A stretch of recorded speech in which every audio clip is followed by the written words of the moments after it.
I don't believe a word that they say. And the reason I don't believe a word that Powell or Yellen yells out is by their deeds you shall know them. So let's go back to 2021 as inflation is skyrocketing, and they come out with all the arrogance that, no, this isn't inflation, it's only temporary. And as inflation keeps going and going, well, no, it's not temporary, but it's transitory. And not only in the United States, over there in the EU as well, with Lagarde saying this isn't real, it's going to go away. So what they've raised rates compared to inflation, and then when you look at John Williams' shadow stats, the inflation number is actually double this, not 7%, but more like 15%, because they take out things, the home prices, they went up 40% over 2 years. No, we're going to put them in there. No, we're going to make up a new thing. We put rentals in there and other things. Oh, and you're not eating steak anymore, so that didn't go up. You're eating chopped meat. So the numbers are rigged. So going back to what are they going to do? And you can't believe anything that they're saying, as I see it, because of the lies or ignorance that they've said before. Number two, they're not blaming. They're coming out and saying that inflation is caused by the supply chain disruptions. And you know what else? Rising wages. So now what we're going to do is slow down the economy so wages go down. No, that's not what's causing inflation. What caused the inflation was negative interest rates. The United States government dumping in over $6 trillion of fake money to artificially prop up the economy during the COVID war, bringing the interest rates down to nothing. So you had the housing boom, and merger and acquisition activity in 2021 hit an all-time high. So going back to where it's going, it depends on what they do with interest rates. If they raise interest rates 50 basis points on February 1st, the markets are going to go down really big and hard. That's the way I forecast it. Long term, before the 2024 elections, they're going to lower interest rates. They do it all the time for the party in power. Again, we're forecasting a market meltdown if they continue to do what they're saying they're going to do. We can't predict what they're going to do. For example, in 2012, I thought the markets were going to crash. They didn't teach me about zero interest rate policy and a thing called quantitative easing in Economics 101 or graduate school. They'll make up anything. So we don't know what they're going to make up. If they stay the course to what they're saying, then we see a market meltdown. But even overall, if they raise interest rates only 25 basis points, it's still going to have a lot of negative effect on the rest of the economy. Later in the year, that not now, but early 2024. They do it all the time. Oh, by the way, people forget this. Go back to 2018, December. There was no Santa Claus rally. The markets were really diving. Terrible December 2018. Donald Trump on and on, outwardly pushing Powell to lower interest rates. What did Powell do in January? He announced that they were going to lower interest rates. They did. They artificially propped up the market. Oh, and then what happened in 2019? Forgot all about it. Oh, the thing called the repo markets, and the Federal Reserve dumped in $7 trillion from September 2019 to January 2020 to artificially prop them up again. The whole game is a rigged game, and gold to me is number one.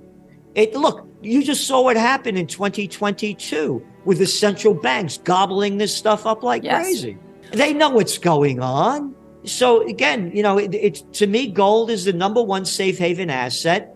And again, if World War III continues to escalate, and then you're going to start seeing that we talked about, we didn't get to it yet, but the Middle East meltdown with the United States and Israel now putting more and more focus on bringing down Iran in any way that they can.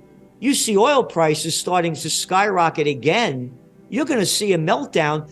Look what's going on in Europe with the energy prices and how it's hurting the people. They say this is good news. This is how they put the news. Inflation declined in Europe. Oh, was it down to like 9.7% from 10 point something? What are you kidding me? Oh, and most of it went down because of low energy prices, but all the other things are going way up. So we have an inflation floor that just keeps getting higher and higher. So if the wars escalate, oil prices go up, it will be that will be what ignites the crash. Higher oil prices. And this can be the year when gold really, really takes off to a much higher extent, well over 2,000. It could even go into the 2,500 numbers. People used to call me a futurist. I'm not a futurist. There are too many wild cards, whether they're man-made or made by humans. You only could do the trends, what the current events are that are forming the future trends.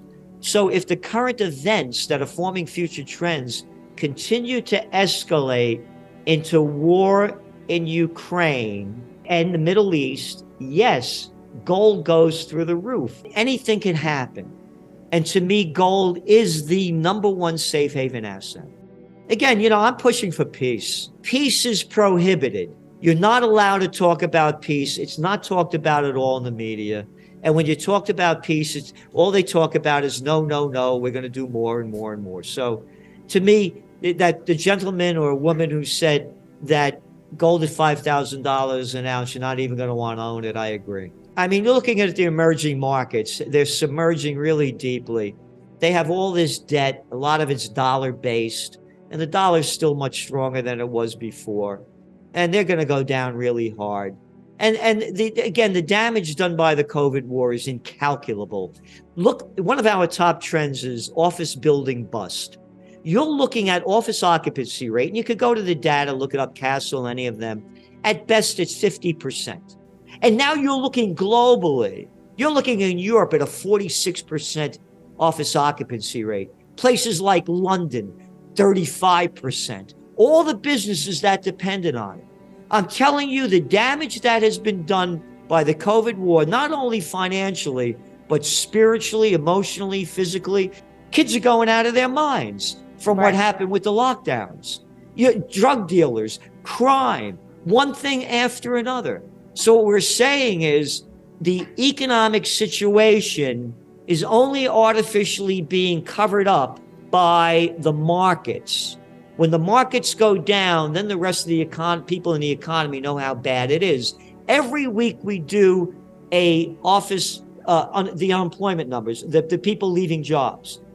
One company after another, firing. Goldman Sachs just fired how many? Amazon just let go of how many? This one let go of how many? When did you ever see this? Day after day after day after day after day. Oh, and then the new numbers came out. Oh, they weren't that bad. We had, oh yeah, you mean the jobs that the people were taking, the numbers that went up? People were taking second jobs and third jobs that pay very low wages because 63% of Americans are living paycheck to paycheck.